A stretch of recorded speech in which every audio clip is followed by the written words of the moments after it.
নমস্কার, আইবিএমএস নিউজে আপনাদের সকলকে স্বাগত। আইবিএমএস নিউজের সঙ্গে যুক্ত থাকতে সাবস্ক্রাইব করুন এবং শেয়ার করুন আইবিএমএস নিউজ। নিত্য নৈমিত্তিক খবরের আপডেট পেতে বেল আইকনটি প্রেস করুন।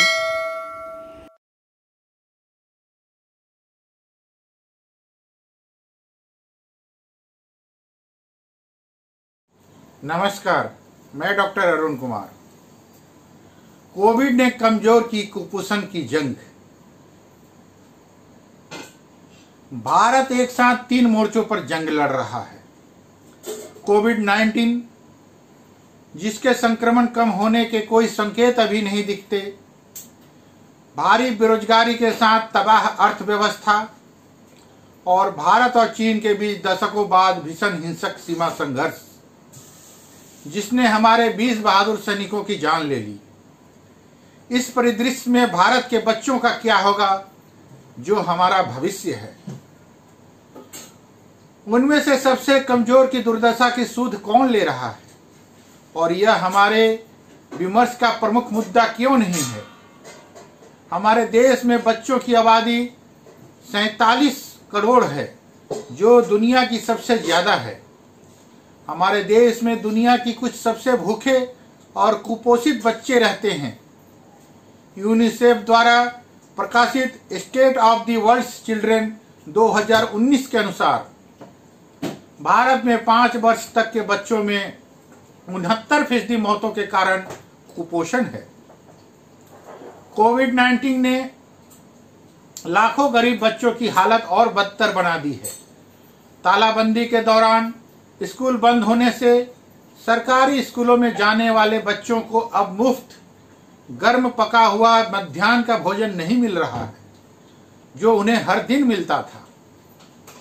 इसके बदले उन्हें कच्चा राशन दिया जाता है। आंगनवाड़ियों भी ज्यादातर बंद रहती हैं। स्पष्ट है कि इस आकस्मिक व्यवधान में से गरीब समुदाय में बाल कुपोषण और गहरा जाएगा, जिससे बच्चा के स्वास्थ्य और कल्याण पर दीर्घकालिक प्रतिकूल प्रभाव पड़ेगा। केंद्र और राज्य सरकार ने लोगों को भूख को कम करने के लिए कई उपायों की घोषणा की। हालांकि इन उपायों में से अधिकांश आम जनता के लिए है। बच्चे अपेक्षित नागरिक बने रहे हैं। ऐसा क्यों है? इसका एक कारण यह है कि वयस्कों के विपरीत बच्चे आमतौर पर अपनी दुर्दशा को उजागर करने की स्थिति में नहीं होते। मार्च 2018 में झुंझुनू राजस्थान में प्रधानमंत्री नरेंद्र मोदी द्वारा शुरू किया गया पोषण अभियान, राष्ट्रीय पोषण मिशन देश भर में पोषण संकेतों में सुधार लाने की कोशिश कर रहा है, लेकिन महामारी ने कई पहलों को पटरी से उतार दिया है। इस वर्ष मार्च में सुप्रीम कोर्ट ने केंद्र और सभी राज्यों से एक समान नीति बनाने के लिए कहा, ताकि यह सुनिश्चित हो सके कि कोविड-19 के प्रसार को रोकने के प्रयासों में बच्चों को पोषण आहार देने और नर्सिंग और स्तनपान कराने वाली माताओं की योजनाओं पर प्रतिकूल प्रभाव नहीं पड़े। लेकिन सर्वोच्च न्यायालय के आदेशों के बावजूद देश भर में एक समान नीति नहीं बनाई गई।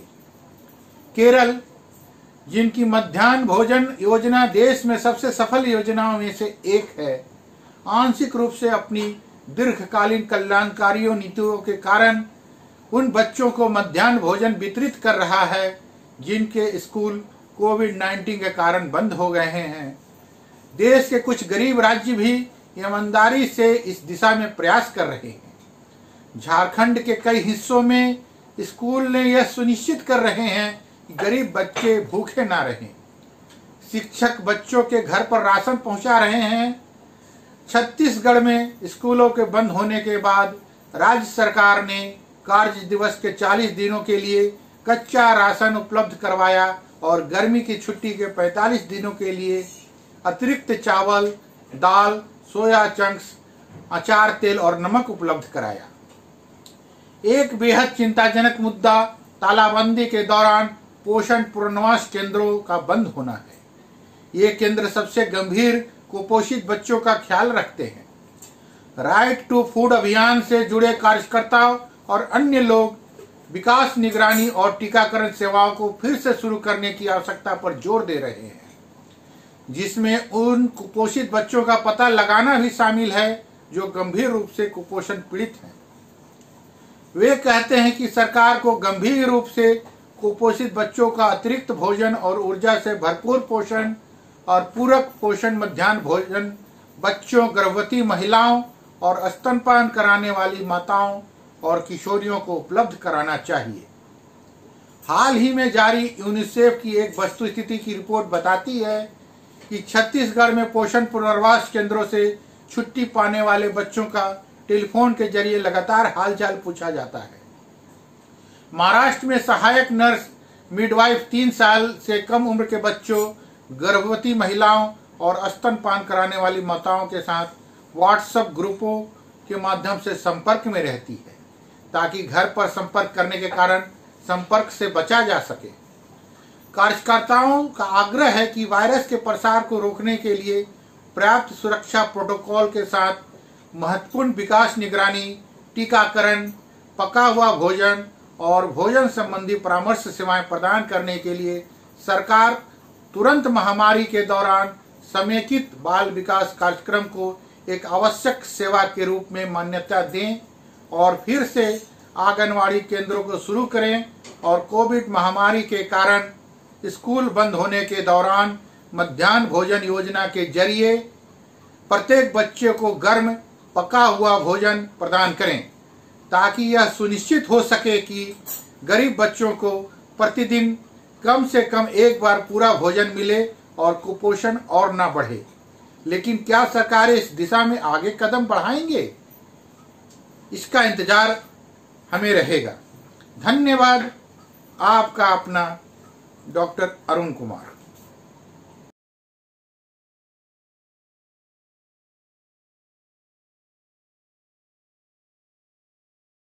ऑफिस जाते समय इन बातों का रखना होगा ध्यान। कोरोना से बचने में काम आएंगे ये उपाय। लॉकडाउन में धीरे धीरे छूट मिलने से जीवन पटरी पर आना शुरू हो गया है। ऑफिस खुलने लगे हैं, लोग काम धंधे पर जाने लगे हैं। इस समय लॉकडाउन में तो ढील मिल गई है, पर कोरोना के मामले में भी लगातार बढ़ोतरी हो रही है। ऐसे में घर से बाहर ऑफिस जाते समय अपना खास ध्यान रखने की जरूरत है। आइए जानते हैं ऑफिस जाते समय किन बातों का ध्यान रखना होगा। मास्क पहने। घर से बाहर जाते समय मास्क पहनना जरूरी है। ऑफिस जाते समय सबसे पहले मास्क पहने और ऑफिस में हर समय मास्क पहने रहें। कई शोधों में ये बात सामने आई है कि मास्क पहनने से कोरोना संक्रमण का खतरा कम हो जाता है। अपने पास सैनिटाइजर रखें। ऑफिस जाते समय अपने पास सैनिटाइजर जरूर रखें। जिस तरह आप अपने ऑफिस का सामान अपने साथ रखते हैं, ठीक उसी तरह अब सैनिटाइजर रखने की आदत भी बना लें। सैनिटाइजर का इस्तेमाल वहीं पर करें जहां पर हाथ धोने के लिए साबुन और पानी की व्यवस्था ना हो। खाना, पानी और दवाइयां रखें। इस समय ऑफिस को जाते समय घर से ही खाना और पानी ले जाना सुरक्षित है। अपने पास जरूरी दवाइयां रखना ना भूलें। ये सामान रखना ना भूलें। अपना मोबाइल, लैपटॉप, चार्जर जैसी जरूरी चीजें रखना ना भूलें। इस समय ऑफिस में दूसरे लोगों की चीजों का प्रयोग ना करें। डिसइंफेक्टेड करना है जरूरी। अपनी कार या बाइक पर बैठने से पहले जहां जहां आपका हाथ जाता है उन जगहों को डिसइंफेक्ट कर ले। उदाहरण के लिए बाइक चलाने से पहले उसके हैंडल को डिसइंफेक्ट कर ले। शारीरिक दूरी बनाए रखें। ऑफिस में सहकर्मियों से कम 6 फीट की दूरी बनाए रखें। कोरोना वायरस से संक्रमण से बचने के लिए सोशल डिस्टेंसिंग बहुत जरूरी है। अस्वस्थ है तो ऑफिस ना जाएं। अगर आप अस्वस्थ हैं तो आपका ऑफिस जाना बिल्कुल भी सुरक्षित नहीं है, क्योंकि हो सकता है आप कोरोना वायरस के संक्रमण की वजह से बीमार पड़े हों। ऐसे में आपका ऑफिस जाना आपके लिए और दूसरे लोगों के लिए खतरनाक साबित हो सकता है। मैं ललिता कुमारी, धन्यवाद।